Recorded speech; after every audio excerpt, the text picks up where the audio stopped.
Hey everybody, welcome back to Vegan Outreach. I'm Kim from Bramble.com and today I'm going to teach you how to make the most scrumptious banana nut bread. We're going to get started right now.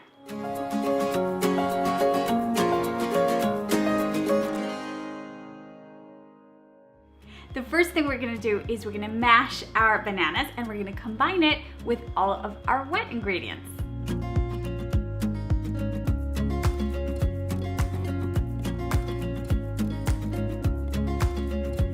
Let's add some non-dairy milk,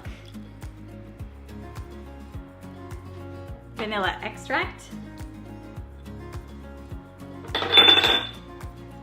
a neutral tasting oil. This can be coconut oil, canola, safflower, sunflower, anything you have, and some non-dairy yogurt. This is going to give the bread an amazing texture and it's going to act as our egg replacer today.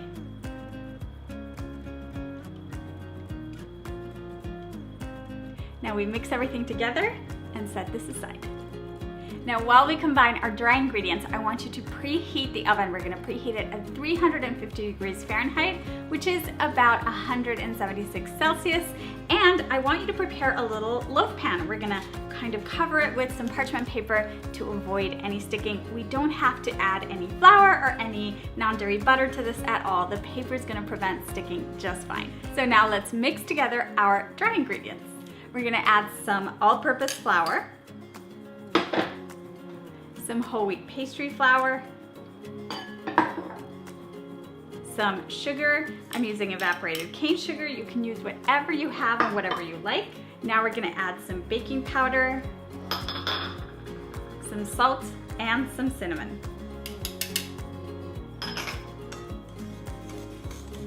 Now we fold in our wet ingredients into the dry. Now it's very important not to overmix. That way the texture is going to be just right and we won't develop that gluten. Let's add some chopped walnuts. Now the texture, because this isn't really a cake and it's also not a traditional bread, it's kind of a hybrid.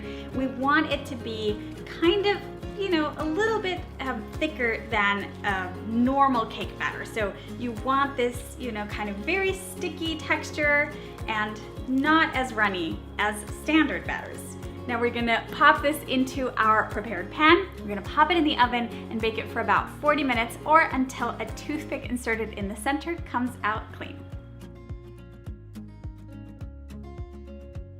Now you can pop this, of course, in the oven as is, and it's going to be scrumptious, but you can also decorate the top a little bit. So I'm going to show you what I like to do. If you have an extra banana, we're going to peel it. We're going to cut it lengthwise very carefully so that it doesn't break. Watch your fingers. And we're going to place it cut side up on top, right on top of our batter. Push it down a little bit so that that batter kind of comes up the sides. And just to help this caramelize a little bit, we're gonna add a sprinkle of sugar and a dash of cinnamon. Once your gorgeous banana bread is out of the oven, we're gonna let it cool for just 5 minutes, and then we're gonna pull from the parchment paper and transfer it to a cooling rack. And here, we're gonna kind of just let it cool for a bit. I know that you're very tempted because it's nice and warm to cut through it right away, but the texture really improves just by letting it cool a little bit. That's it, everybody. Did you see how easy it was to make a delicious banana bread that is 100% vegan? I hope you make it at home. Use the hashtag Bramble to show us what you made, and I will see you again really soon.